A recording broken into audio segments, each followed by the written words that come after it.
I used to think you had to get into a career and keep it forever, that it was just a ladder and you had to climb up it. What I've learnt now is that my skills and expertise is built on having so many different. It's really hard to design something if you haven't thought about how to build it, right? So when I see people come through design land in engineering and they've never built anything, that design can. The ability to communicate actually requires lots more listening and lots less speaking. So we are trying to make sure we're good listeners, that our ears are open so that when ideas are coming forward or when issues are being raised, we're really...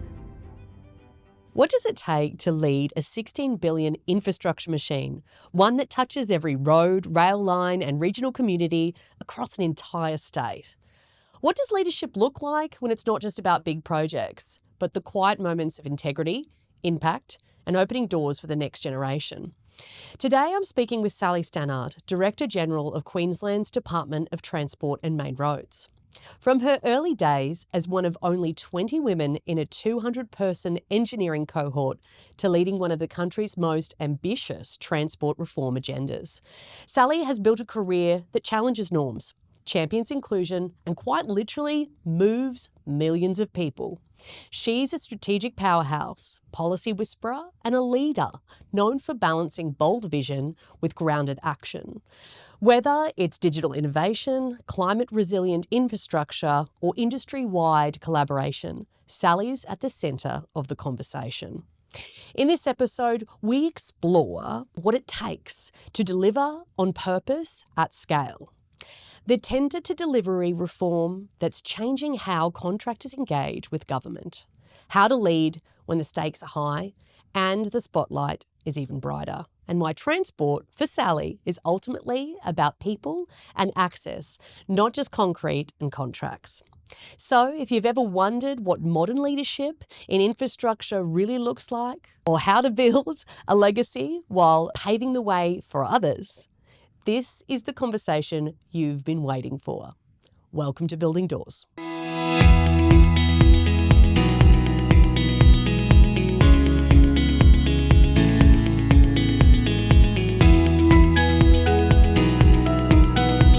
Thank you so much, Sally, for coming on the podcast. Very excited because as I've said to you before we started, I've seen you speak before, and I think there's just so much that you can share with your career journey that's going to obviously talk about what's coming up for Queensland, which is really exciting, but also your career. I'm really interested in you. So I want to start with where it all started. Where was engineering born in your mind as a career pathway? Okay, this is a long time ago now.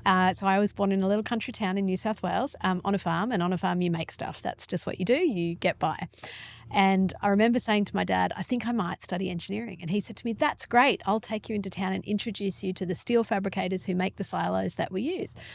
And I kind of went, oh, I'm not sure that's what engineering is to me. But, I remember him doing that. And then I remember doing work experience in a power station. So I had an uncle who worked in a power station. He went, yeah, we've got electrical engineers. Come, you can do a week. And that was in the day when everyone did school work experience for a week. Fantastic. Really clear. I never wanted to work in a power station, but I did love the problem solving. They gave me a brush it was called, and it had worn unevenly. And they said, have a look at this, see what you can work out about why did it wear unevenly. That problem solving piece was what I loved about that role. And then I did go to engineering to Sydney and studied civil engineering, and eventually brought friends back to the farm. And I remember my dad saying, that's great, you've brought me home some people who can work on the farm. And he gave us concrete strainer posts to build. And my friends who thought they'd learnt all about concrete at civil engineering school took over and changed the mix that had been used on the farm forever, and their concrete posts did not go so well. So that really practical thing is what got me into it right in the beginning. Do you think being on a farm and things like that and being able to, because I think of, so I also am on a farm now. So this is why I'm making the disconnect, the connection. Do you think that being able to be outside, use your hands, and that exposure to that helped shape that too? I really do. And there's something kind of innate about wanting to make, wanting to create, wanting to see something tangible from what you do. So I do have occasional days in the office where I'm not getting that anymore. And I do challenge myself about what is it that I love about the creation of things, spaces, places people can go. So when you're on a farm and you're distant from everything else you do, just make do, but you also see what's possible, what it is possible to just create and make. And I did love that growing up. So really great that my kids get a bit of that. And so I see them create rope swings and create things that are fun for them and use their hands. It's really hard to design something if you haven't thought about how to build it, right? So when I see people come through design land in engineering and they've never built anything, that design can be pretty hard to bring to life. Yeah. So talk me through when you're talking about regional, so you were regional, you were in a country town. One of the things I find really interesting is there's obviously probably a lot of people out in regional locations. Yeah. Do you think that you would have, how did you find out about engineering, or do you think we're not great at communicating that pathway? We are definitely not great at this. And so one of the things you'll see we're talking about now in the role that I'm in is with each project, get to your local high school. Just get there in some way, shape or form. And we've got a project up on the Sunshine Coast this year, and I just saw them propose they're going to go to kindergarten. Yeah. They're going to talk about building with Duplo Box and talk about what they're doing just down the road, because I really think your career is shaped by the people you talk to. You know, and my mum was a teacher and my dad was a farmer, and their friends were teachers and farmers, and that's kind of what I knew as I grew up. But I was growing up and going through maths and science at a time when there was a real push to get women into that. So suddenly I was able to go to maths camp and meet other people who'd done a lot of maths and what their careers were when they'd done that. Or there was an engineering program where we got to go and wear hard hats for a day and do some of that. So I was lucky in that there was a push into my school, and I was in a country town. I think in country towns sometimes there's a little bit of an extra push to give opportunity to people who show an ounce of interest. And I really took every advantage of that. And I was really lucky to have those opportunities. Well, one of the things you touched on there, which I want to talk about because I think it's interesting, is where you said if you have never built something, it's very hard to design it. Tell me, when people are shaping their career and planning it out, how do they factor in that and think about getting the exposure that's going to make them better? Yeah, it's a lovely reflection on. I didn't plan my career. I didn't go, right, I want to be the head of transport and I'm going to work through these 10 steps. But I did experience in moments of my career this learning moment and then kind of wondering, how did we get to this point? So I started out building a piece of road in Sydney in Leichhardt, and as we were building it, we knew it would be full the minute it opened, because the strategic planning was such that it had been designed 10 years ago, and by the time it had been funded and gone through the process and being delivered, it wasn't going to achieve anything when it was open. It was nice and shiny and new, but it didn't have new capacity or new functionality. And that really got me thinking about who's drawing the pictures on the map, who's drawing the lines that say this is the transport we need for this city to grow and function, and really motivated me to get involved in that space. If you've got a tiny inkling of how things are built, you make much better lines on maps in the future. And I remember being on site with site foremen and site engineers, and I even remember an artist coming to site with a model of a pedestrian bridge that he'd built this beautiful model of, and I can remember the colour just draining out of the site engineer's face when he thought, how are we going to build this artistic creation in this location? So when you've seen a tiny bit of that, then when you start thinking about what can we do, what is the art of the possible, you're often thinking about, or at least asking the question, how are we going to build it? So I think it's really important to understand the full chain, even if you're just a little bit in it, who came before you and who's coming after you in making this thing real. And then you've got a chance of being able to put it together. And if you don't know, be curious. I love it when people ask questions about, how do we get funding for something in government? Because I don't know how we design steel. And so if we're a bit curious about those things together, I think we'd make a much better product in the end. Yeah. And if you look at, so you didn't have the intent or plan to be in the role that you are, right? No. But there's this curiosity that you speak about in this problem solving. So when you made career choices, how did you decide where you were going to go if you think back? I reckon this is a really interesting one about emotion. So the thing that makes you angry gets you out of bed the next day. So I wasn't angry about the road, but I was frustrated that good people were doing good work and it wasn't actually going to make a difference. And I remember similarly working in water research for a while. It was all about the availability of water to rural areas and how we were going to. And I did this great piece of research, and I went and talked to farmers and water managers in local governments. And then I wrote this report and handed it to government. It wasn't Queensland government, it was a different government. And they said, that's a nice report. And I remember just thinking, nothing's going to happen with all this research and all these views and all the data that tells me really clearly what we should do. Nothing's going to happen. And that was one of the things that motivated me to get inside the government space to impact the decisions that I saw playing out. And so sitting on the outside knocking wasn't letting me have the kind of change that I wanted to have. That's so such a motivated good- me to go inside. That's such a good insight, because I think people don't realise, if they're on a project or they're in a role and something's frustrating them, that frustration can lead to action, and maybe it's trying to tell us something. Absolutely. Very motivating. And I always think, if you're not motivated by, like, I've got lots of things I could do with my time during the day. I've got 3 great kids, lovely husband, great house. I could go and do some fun stuff, but I'm going to work because I'm motivated to create some change.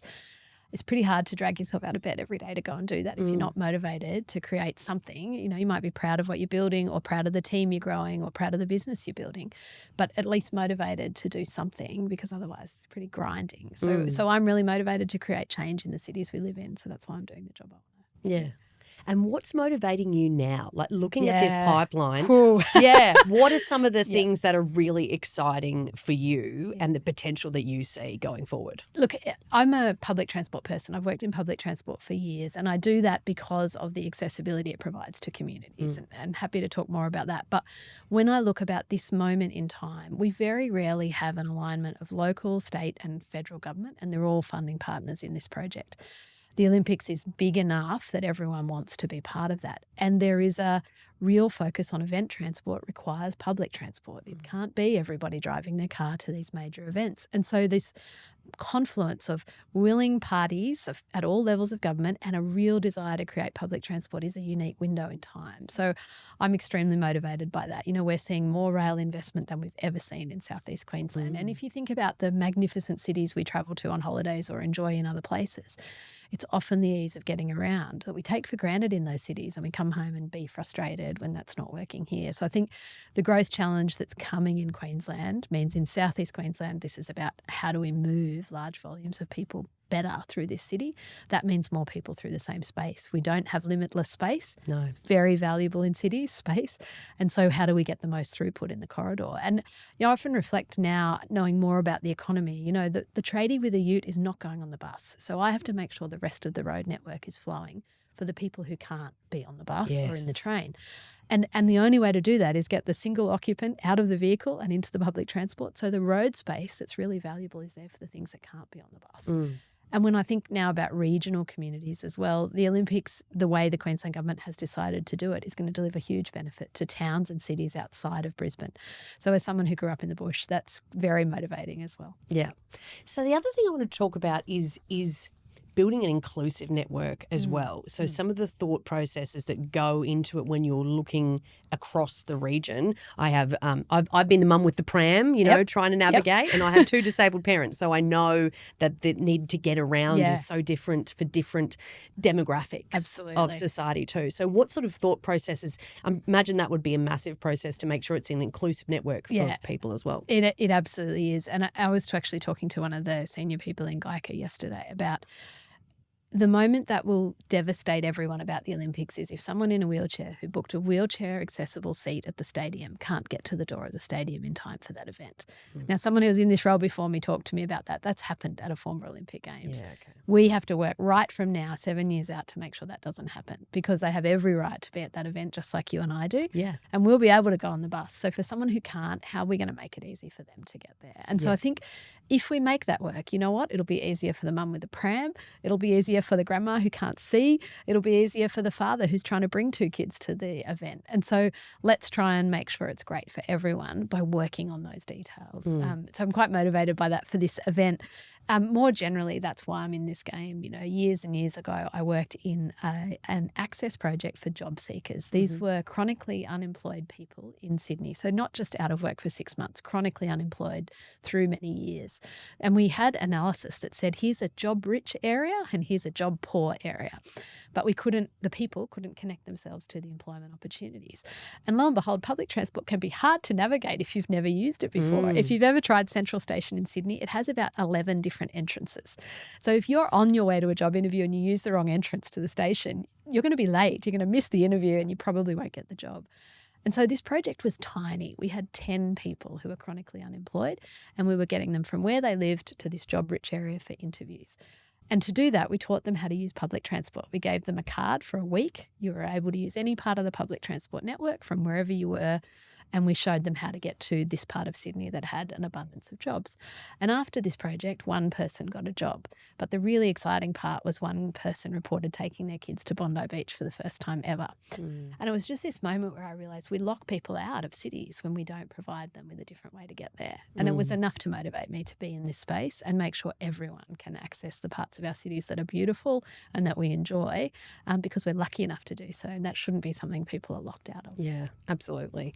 One of the things you've spoken about before, which I love hearing about and hearing the different perspectives of what it means, is this collaborative contracting. Yep. So, and the way that this is going to happen moving forward, because it's no secret we've got skills shortages, Absolutely. we've got supply chain issues as well, and challenges to meet with delivering, quite an ambitious pipeline going forward, which we're all excited about. When you look at collaborative contracting, what does that mean to you? Yeah, it's a great question because it's not about the form of the contract. We will try some alliance contracts, but that is not what collaborative contracting is about. Collaborative is a way of working. It's not about a contract form. Once we complete the competitive part of choosing a partner, then it doesn't matter whether you are going well or I'm going well. We only succeed together. And so the collaborative contract is about us doing our part. The government and my stateside people, we have a role to play in ensuring that you can succeed on site.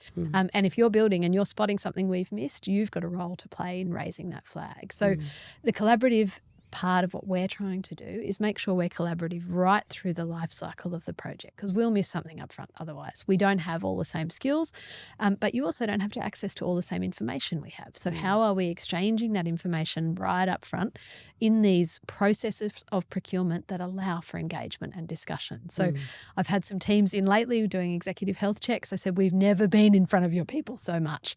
And that's good. These are long-term relationships. They're high-value projects, and we should get a chance to test each other. They should be looking at us saying, do we want you as a client? And we should be looking at them saying, do we want you as the delivery partner? Once we decide that, then we're in this together and we sink or swim together. So you're in a profit-making machine. That is a real thing, and we have to acknowledge that that's a real thing in the community. We're responsible to the government for public funds, and so we cannot waste that. And that's the dialogue we've got to have as we work our way through. How do we get the most out of the value and money that we have available? And we also only have a certain amount of time. Yes. So never has it been more apparent that we must finish on time. When the world comes to visit, you better be ready. So, we've got this defined time frame. We've got a limited amount of money, and we've got to get the best we can for this city and region. Yeah. So one of the things I wanted to talk about with collaborative contracting as well is the kind of behaviours that we want to see. Yeah. So if we're looking at the private sector and the contracting sector, there's, been challenges with making profit. There's been a lot of union activity. There's been lots of stuff going there in terms of behaviours as well. So I'm interested in, if companies in the private sector know they want to go in this direction, what should they be focusing on with their leaders and the kind of behaviours we want to see? Isn't that exciting? How do you grow your team to be ready to do this kind of work? Because we're working on that too inside the government. We're talking to project managers and to contract administrators and all the people through our design reviewers. That's my favourite at the moment. Our job is not to critique each other. Our job is to find the things that are real issues and resolve, not just throw them across the table at each other. And so I think the ability for your teams to communicate is absolutely critical. It's a very human game that we're in, actually. For all the concrete and steel, these are real people who create these projects, and they do it with a great amount of capability, experience, knowledge.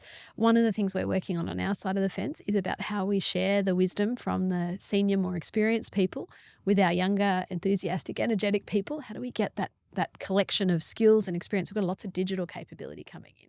Got lots of people who've never had that at their fingertips, but they've got other experience. So the ability to communicate actually requires lots more listening and lots less speaking. So we are trying to make sure we're good listeners, that our ears are open so that when ideas are coming forward or when issues are being raised, we're really listening and looking for a way to solve that problem. And I think it's got to start right at the beginning. It's too late when it's at the end of the project and everyone's throwing their hands in the air. We have to start right in the procurement phase, being really clear about what the risks are, identifying those together, working out who is best placed and trying to get that risk allocation right. That sets us on a better path. things will still come up, right? Things will still come up that we didn't expect. And then we have to be good communicators and we have to be problem solvers. No good casting the problem to someone else. I think if we can share what the solution is, then we can find a way to deliver. One of the things you spoke about I love is this curious. It's almost like it's this shared curiosity. Yeah. Because if you both remain curious on both sides of the fence, right, and you're both parties and all working on a project, then it's not your problem to solve or my problem to solve. It's how do we solve it together? Let's be curious. If you think that's a good idea, why? Where did that thinking come from? And from that can come an even better idea. Yeah, just I totally from that agree. relationship. What's in it for you? Okay, it's easier to construct. How am I going to maintain it for the next 20 years? Is it easier for that as well? What's the trade-off here? That environmental control is really difficult to implement. Okay, how do we design out the need for that? And I think that kind of curiosity about what's motivating you, what's motivating me, and where do we find the meeting of those two, it requires us to want to care and have a conversation with the other party about what's going to mean success for you. Yeah. Look, it's no secret I would love to see more women in the sector. I think a lot of people know that that's like a massive passion of mine. And I'd love to talk to you around, moving forward, what can we do as an industry? Do you see, you've built your whole career, had a family, sort of been through the industry when, women were even more of a minority in the sector. What have you learnt from that we can apply now? Yeah, I reckon I want to be really open and say it's bloody hard work and it takes a team. So the first thing I'll do is shout out women, you are not doing this on your own. I'm doing this in a family unit where my husband is doing half the work. And I really want to make that shout out to men. If you're fathers of daughters, if you are husbands, you've got a real role to play here if we want to see more women in the sector, because the load at work and the load at home or the load in the rest of the community, those are the things we've got to share if we want women to come into this space more. For the women in the space, you've really got to want it, because there are genuine sacrifices you make in order to do these things, and you've really got to want it, and it's okay to change your mind. If you want it when your kids are little and when they're bigger you don't, that's okay. Make a call to do a different kind of work at that time. You've still got really important things to add. I've had some great conversations lately with men about how do we make workplaces better for everyone. And it's really nice to acknowledge that post-COVID, one of the silver linings is that flexibility doesn't just mean working from home. Flexibility is about where we work, when we work, how we work, and it applies to everyone, not just mums, not just parents, not just people caring for their elderly parents. Your ability to help out a friend when they're stuck is also about the flexibility at your work. So that whole community, I think, comes to life when we've got room for work and life. Doesn't happen every day either. Like some days are really long for me, and then there are other days where we're getting the balance right. I think as an employer, we've got new skills to learn about how we manage a workforce that's working like that. So we have to be better at managing outcomes. We can't be managing presenteeism anymore. We can't be marking your hours on a sheet. We have to be marking the outcomes that you're producing for our business. And that's new skills for lots of us, I think, in the management roles we're in. Yeah. But it does make a difference when you're sitting around a table with men and women, people from Australia and from other countries, skills and experiences that come from different technical backgrounds. You get a much richer conversation. I'm seeing it now when we see more digital work in an engineering space. When we've got civil engineers and software engineers around the same table, we are talking totally different languages. But the systems we're building now will heavily rely on digital overlay. And so unless we're having a curious conversation there that says, why can't you tell me the time frame? You're going to find defects when we do a software test. That's right, we are. We need to provide for cycles of rectification. I think the languages that we're seeing around the boardroom table now require that curiosity. And it's not just about women and men anymore. It's about the different disciplines that have to come together for a project to succeed. 100%. So one thing I want you to talk about a little bit, because I think it's interesting, is you mentioned that men have the role to play as well. Now you have a family of 3 kids. You've gone through the different transitions and life cycles of growing a family and also growing a career. What advice would you give to women about self-care as well and being kind to yourself? Great. I'm no expert in this either. I have to keep being reminded. Work in progress. I'm definitely a work in progress. So I have some great friends who I've encouraged to tell me when they see me wavering. Yeah. Because sometimes you just put your head down and kind of push through, and actually to have someone go, hey, you don't look yourself lately. Yes. Can we have brekkie one time, or are you ready to go for a walk? Actually to have a critical friend around who's got you as their best interest, really important. I think the other thing that I've noticed is through my career, different paces have been okay. And I would really encourage people to recognise that. I stopped work when my third child was born for a year. Mm-hmm. And I lasted about a year before I wanted to do something else. I didn't take lots of maternity leave before that, but I've never, ever regretted that moment because I got to choose quite a different career. I ran my own business for a while. I employed other people. I saw what it was like to have their payroll rest on my earnings, you know, all Fun of those. time. Fantastic. But sometimes you don't realise it was an agonising choice. I remember trying to make that choice at the time and thinking, far out, I've already got 3 kids. Who's ever going to employ me again if I walk away from this now? You know, I'd built all this credibility. I would have to start again. And it was an agonising choice, but it was the right choice for our family, for my kids, for me, and now for my career. I would never have done what I've done now if I hadn't made that choice. So I always think that I used to think you had to get into a career and keep it forever, that it was just a ladder and you had to climb up it. What I've learnt now is that my skills and expertise is built on having so many different experiences and it brings you so many different lenses to what you're doing. So I think it doesn't have to be linear and life is not linear, right? No. It throws you curveballs left, right and centre. Yeah. Taking a breath at those moments is a really good opportunity. It gives you different perspectives to bring back. And I think sometimes people go, well, this wasn't the plan. You know, I was meant to, I was going to be a PM or I was going to go down this path. But sometimes what isn't planned can be, you know, even more enriching than what you thought. Definitely true. I was going to be a diplomat and I was going to work in the German embassy and that is not where I've ended up.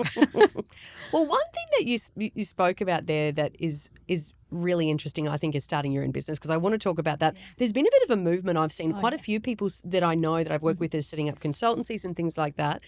What did you learn from starting your business and running a business in the country that now, because now obviously you're in a role that influences small business as well because you're dealing with procurement and oversight. So what did you learn from that?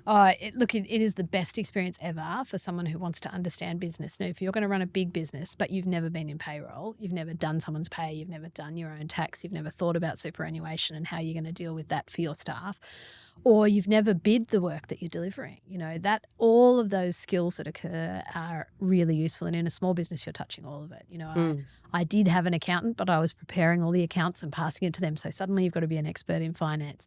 I had contracts that I was down, you know, getting template contracts and making sure they were right. Yes, I had legal if I needed it, but most of it had to be me reading it, making sure we could deliver. The other thing I learned is just how much is on your name. You know, if you are the small business owner, if you decide you're going to step out and create this entity that's about you and the work that you create, you can feel a lot of pressure on the quality of that work. And I think that's a really nice thing to take forward. You know, every small business that's working to you is trying to do exactly that as well. You know, they've got a lot riding on it.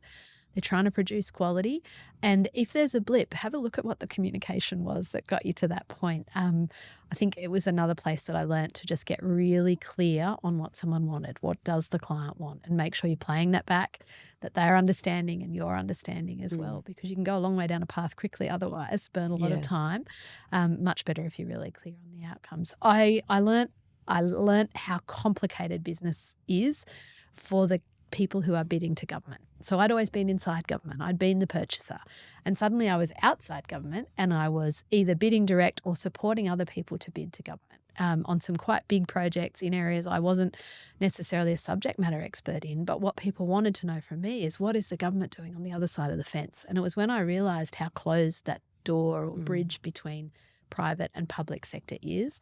And I think we need more permeability because I think we need to understand each other better. We need to understand, I now understand a lot more about what's going on with a conforming bid versus interesting options. And I used to sit on the other side of the fence and think, why did they not give me more creative options? Now I realise they were spending all their time on the conforming bid, making sure it was competitive. And all those random options were almost an afterthought, you know, because the time was about a conforming bid that would get across the line. So I did learn a lot about government procurement processes and just how that triggers private sector organisation of time and resources. And a bit about the opportunity cost as well. You know, the interactive processes I was involved in were very beneficial for both sides. The kind of closed door preparing documents was a much a less rewarding process. So even if you lose a collaborative process, you've learned a lot about the client and you've got some opportunities for future, I think. Yeah, and you get insights for how you can do better next time as well, or something that you take away that they share with you. That's right. That is helpful for the next bid too. Yeah, I agree. So digital. Let's talk digital. Let's talk about some of the exciting things. Like I'm really excited hearing about software engineers with civil engineers. It's like this, meeting of, we've got AI as well, and people are still trying to loop that in and understand what that impact's going to be. What are some of the things that are exciting for you in this digital space? So we've just done our first ever digital twin of an entire bridge, and the inspections of that bridge will be entirely by drone. Cool. Now that is cool, right? Because it means no people have to go where it's unsafe. No people have to hang under the bridge and check out a bearing. We can do that all now with a camera and with deterioration of what we know to be the asset condition. So I'm really excited by what that does for safety. That's one of the first things. And when I left the government and then came back, it was where I saw the biggest shift was technology driving safety outcomes. We have a thing in Brisbane where we'll take your photo if you drive through a red light. We promise to find you and catch you and send you a fine. But what we're also doing is stopping the cars on the opposite leg of that intersection from driving into the intersection if you've run the red. Now that is how we're saving lives. We have this thing called hold the red. If you have driven through, we will hold the other angle so that no one T-bones into the side of you. Now that's great. That's technology saving lives, even if it's where someone broke the law. Those things where technology can save us, I think, are really exciting, and we should see more and more of that.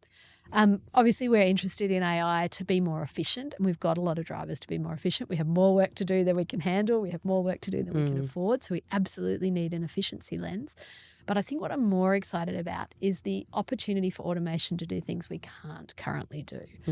So we've got some great traffic signals. They can optimise about 6 traffic signals in a row. But our job's to optimise the entire network. And I'm really excited to see that level of analytics come to bear, that kind of real-time analysis that says, today it's Tuesday, on Tuesday this happens, today it's a Tuesday that's raining, today it's a Tuesday after school holidays. You know, we feel those kind of patterns on the road network, but we'll be able to have machines learning from that and giving us the best flow of traffic through the network. So we're not there yet, but that then paired with the dynamic allocation of road space. So where we just got back to about, we might need some priority for buses in one access, but we need priority for freight to get to the port on the other access. So being able to change that allocation of road space to deal with the most important use at the time. That's the future, where we can get more out of the existing network, sweat it even further. That's great.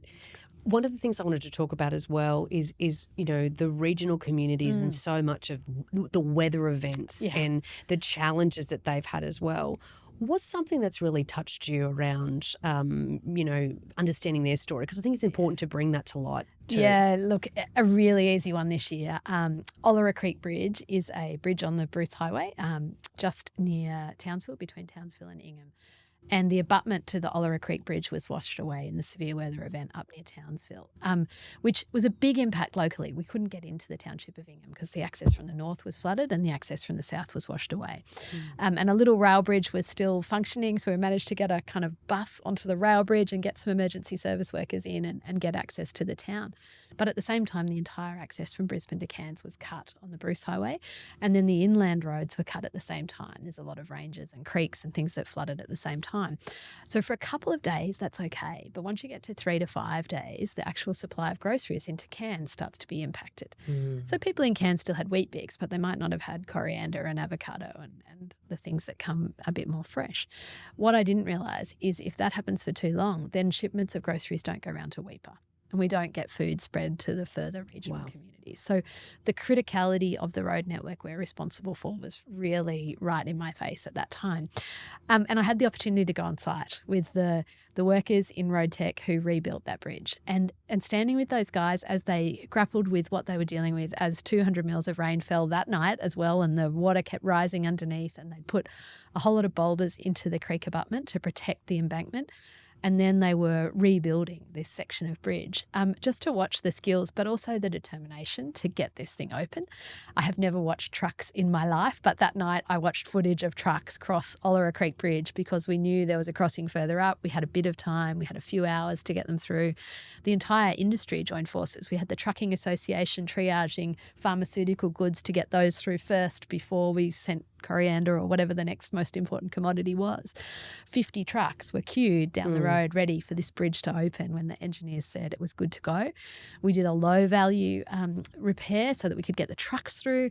Then we closed again to do the permanent repair. But it was just a lovely story of access to supply goods to far north Queensland and remote areas of Queensland, and workers who work for me did that work. I was so proud to be able to go and visit them and see what they were doing. Yeah, I think that's a really good human story, because I think everyone can get caught up in the design and building and forgetting that this is really an impactful project for these regional communities. This is the difference between them getting medicine for their children, food, food to feed their family. Oh, massive. When we started to realise pharmaceuticals weren't getting through. Yeah. Wow, that's how our supply chain works in Australia. It's a big distributed place, and a lot of it is road freight to get goods to far-flung communities. Yeah. Awesome. That's an awesome story. That's a good one. So moving forward as well, what are some of the changes that you'd like to see in the sector? Oh, isn't that exciting? Look, I think some of it's happening before our eyes, like faster than we can see. The BIM that's coming forward, the ability to have a facilities maintainer go inside the design and feel what it's going to be like to be in that underground station before it's even built. That gives us such a better way to plan for the operationalisation of infrastructure. And I think that's value to the community, right? Otherwise you stumble across and go, we can't get the thing into the goods lift. That shouldn't be happening again. When I see public transport come to life, it's the same kind of thing. Like drivers will be driving in this new network. They'll be able to see and feel what that looks like many months in advance, because we'll have the simulations and the digital images. I think I'm looking forward to the next generation coming into this space. Right now I go home and Google a bit of AI to try and learn what I missed out today. It's moving so fast for those of us who weren't digital natives. I feel like there's a level of capability in that space that's about to come to the sector. So I'm quite excited by that. And I think Brisbane and Queensland is the centre of the universe. In Australian terms, Melbourne and Sydney have still got reasonable programs, but they haven't got the same optimism of the big projects and the transformation that's coming in southeast Queensland. So there's a unique moment to be here, and that's very exciting to see right now. How do we embrace, I'm glad you touched on that as well, how do we embrace this new generation coming through that have grown up in a digital world? Like I remember when I was in school, like there was encyclopedias, right? Like that's so the way that they consume. Like I remember even stats. I would fall asleep in the lab at uni because we only had the stats programs on the labs. In the lab. You had couldn't to go have there. it at home. So there was so much that you had to go out and seek information. But now we've got this generation that's got it at their fingertips. So what's some of the things that we need to look at from a leadership perspective in engaging and leading a generation that's grown up so different to us? Absolutely. It's a real challenge for managers and leaders right now, because we have to make the workplace somewhere you want to be now, because they have the option to not be. Yep. They have the option to run their own business from home, or to work from home, or to do other things from home. And there's something quite special about an organisation that's big. And I had to reflect on this when I went from running a small business and working for myself to coming back to working inside a big machinery of government. Because you don't have as much autonomy. You have more rules and more bounds, and so not quite as much autonomy. But there's something special about the coalition of people together that can create something different. So when we are a white ribbon organisation, we champion the cessation of domestic and family violence. We don't want to see that anymore. So we run, we march, we fundraise. So the first year I was involved in it, we were watching the tally of fundraisers, and we raised as much in a government department as the biggest law firm in town. Wow. I'm really annoyed that they got a double up on their sponsorship from the corporate at the end. But just on raw donations, we raised as much as them for an issue that is awful across the community, but real people in our business were impacted, and that's why we got behind that particular issue. Those challenges in society are not solved by someone else. They're solved by all of us. And when we come together as an organisation, we have the ability to make a difference on issues like that otherwise we walk past, to be really honest, in our busy lives. So when I think about organisations, they do great things for individuals. We create a unit that's not your family, a unit that's there for you if in a caring kind of workplace. And that's something that we try to be. But we also have the power to do good in the world, as well as do the business that we're trying to do as efficiently as we can. And I think that's probably the thing that keeps me inside a big machine, actually, because the autonomy is not there. It's not making profit. It's not making money like you can somewhere else, but it can create change in the world. And so we're going to make sure we keep doing that. The power of organisations is something special. Yeah. I also have always said, like, and it's really hard to, like, if you're speaking at a high school or speaking to people about the industry, it's really hard to bottle that feeling of being on a project with other people and you've all got the shared goal, shared challenges too. But there's this, and when you spoke about it, speaking about up on the bridge that you were just previously speaking about in the road tech team, I think that it's this energy and shared goal and shared vision when you all want to make change or contribute, and there's this collective human spirit. And if you could bottle that up and show people that, I think more people would come to the sector, because if you look in society, we're craving community. We're craving community. We've never been more disconnected because, we've got social media that interrupts our time. We've got working from home, which has its benefits, and also there's so much, enrichment that can come from being face to face and sitting in front of people and really getting to know them, feeling their energy and contributing together. So yeah, like if you want to know what it feels to be alive, it's not sitting on social media at home. It's like not. Being on a bridge with 200 mils of rain falling down and knowing you are the opening to Cairns, that feels alive. I went to site the night a wind turbine got stuck under the Mount Crosby overpass. Yeah, it was my bridge near where I used to live. All right, so I was driving past, but when you get down there, there were 9 heavy vehicle tow trucks lined up in rows to pull that thing out. That was just real human ingenuity coming together to solve a problem that the whole community was relying on them to do, to reopen that freeway and get that thing out of there. And so that's when you feel alive. Those are the moments you really feel alive. And I think you can live your life behind a computer at home on your own if you want, but where I want to be is with a bunch of people who are trying to create something. And it can be little tiny things or really big things. Walking through some of the station architecture for the underground railways in Sydney and Melbourne takes your breath away. Like no one has ever done that kind of architecture in rail stations in Australia. It harks back to the ancient days of the rail station being this big civic building, this public space. That's what we're going to see here. We're going to see beautiful public spaces, and that'll unveil here in Brisbane not too far away. That's creating something really special that will last for hundreds of years. But better than that, we're going to move 200,000 people a day from the Gold Coast to Brisbane on a rail line. We're going to transform this city. You want to be part of that. You want to be in that. That's being alive. And so for the work that you've been doing and for your career, what's the legacy that you hope to leave with the sector? Yeah, I was reflecting on the fact that it's actually not in the big shiny projects for me, because whilst I've just talked about how amazing they are and how they look, one of the things we are working on really hard is that people can find their own success within that. So one of the things I'm really excited about is there's a project manager in our team who had left the sector, and she left because the culture that she'd worked in wasn't somewhere she wanted to be part of. And so I worked with her when I had my small business and gradually brought her back out of a sector that was a bit safer, back into, the planning space, and then eventually she's back now in the delivery space. And what's pretty special about that is she's one of the best project managers we've got. And that means the sector had lost a talent, but we've been able to create a space where that talent wants to come back. And that is the legacy we want to create, because the challenges we have ahead of us can't be solved just by doing what we've always done. So watching people be brave enough to come back into the space, do it differently, do it the way we need it done for the future, the values-driven approach that I'm seeing in that place and that I'm hearing back from both sides of the fence, public and private, this is the way we need to work. That's something that I'm really proud of. That's the legacy we're trying to create. It's like we need a Bring Them Back campaign to get everyone that's left to say, we need you, come help us. We can't do this without you. Build this, we need you back. We want you back for good. Absolutely. What's that? Take that. That's a song. We've already got the song. Yeah. No, but it is interesting. And if you look at it, you're able to bring her back and bring back talent. What is a lesson or a takeaway that we can take from that? Like, what was it that you think you changed for her that she felt safe to come back? Yeah, I don't know. Look, she had a lovely person who said, this person's valuable to industry, got to get it back. An advocate. Someone advocating for you. So I think there's some older, wiser people around. And I was reflecting on that the other day too. We've been able to find some people who are at the end of their career where they want to give back. Making a space where that's valued is very important, because we can harness people in the sector who know things who would otherwise just be done with it if we're creating a space where we want to hear their wisdom and gather their experience.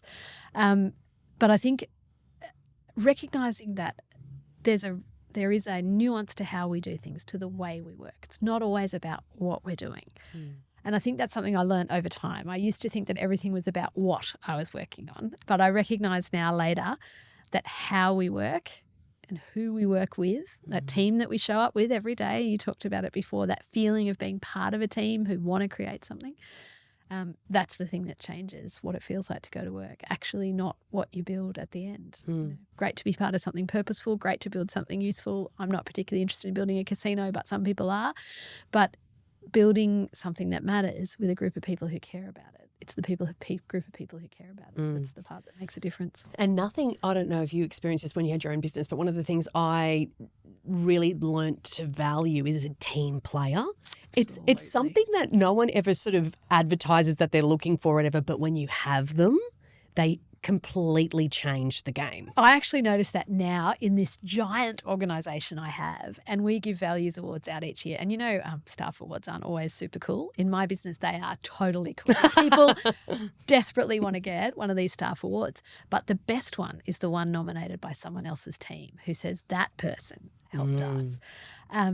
It's very powerful. And when you're in a big organisation, it's kind of easy to hide in your silo.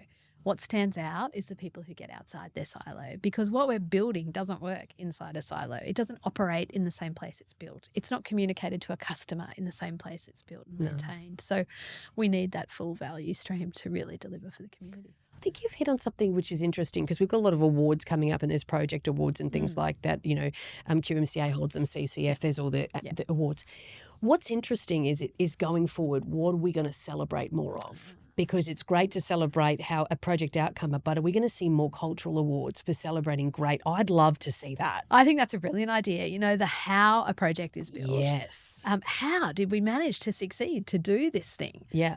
Because actually probably behind the great project, that's actually what's really happened. Spot on. A team of people. I watched, it was ACA's award in Melbourne when a Rookwood Weir here in Queensland won. That team have never been so excited. They were clamouring over that award. They were on stage. They were bringing each other forward. There were government, non-government. They were all in it together. And I think watching the excitement of that team, there was clearly something special in that team. I think they were remote from site, that had COVID impacts. You know, it had been a real challenge. And I think it probably was about the how. Yeah.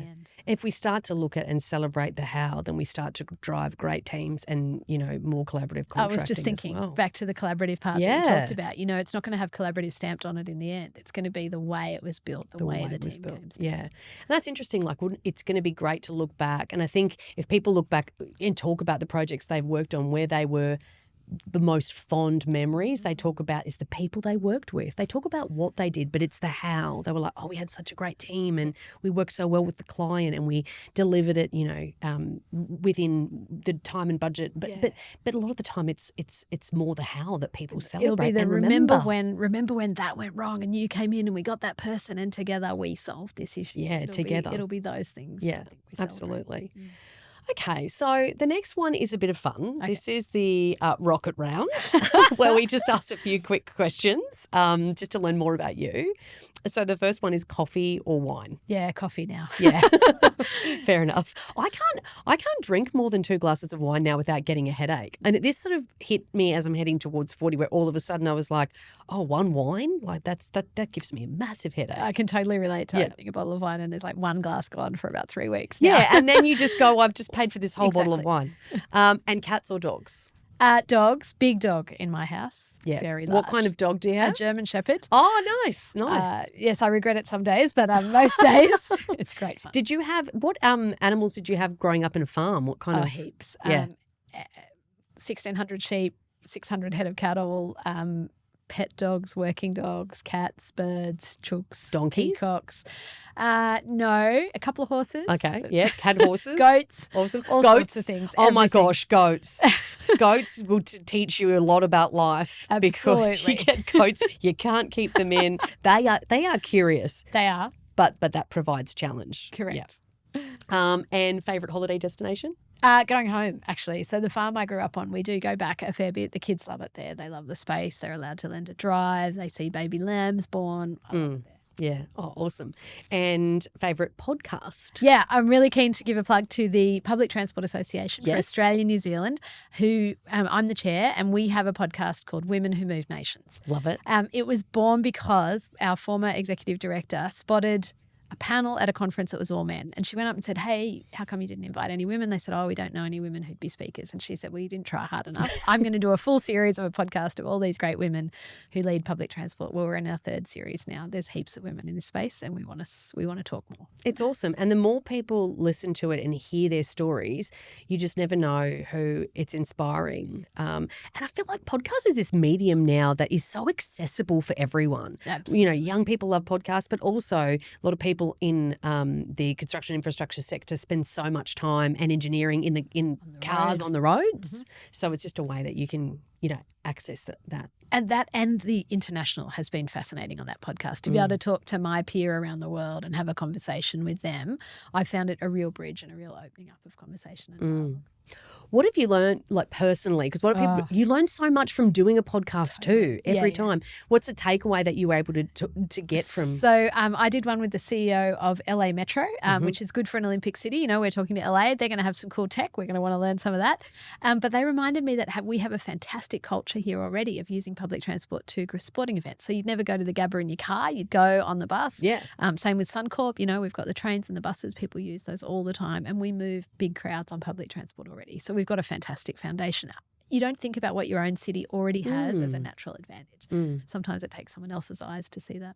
I've never thought of that, like having a culture of public transport. Because it's right, you would never drive to. Everyone catches public transport to sporting events. Yeah. So we've already got that inbred. You're going to build on that every year from now till 32. Yeah, I love it. Oh, one thing I did want to ask that I didn't ask is how important is it now that the infrastructure we build has a legacy beyond the games? Absolutely. Like we don't actually build major infrastructure for 6 weeks. Right? No. None. So in fact, the stadium and the big swimming centre is going to be a massive legacy for this city. If you've got kids who swim and you're currently driving to Chandler to go to the competitive tournaments, this is going to be another location where we can do that.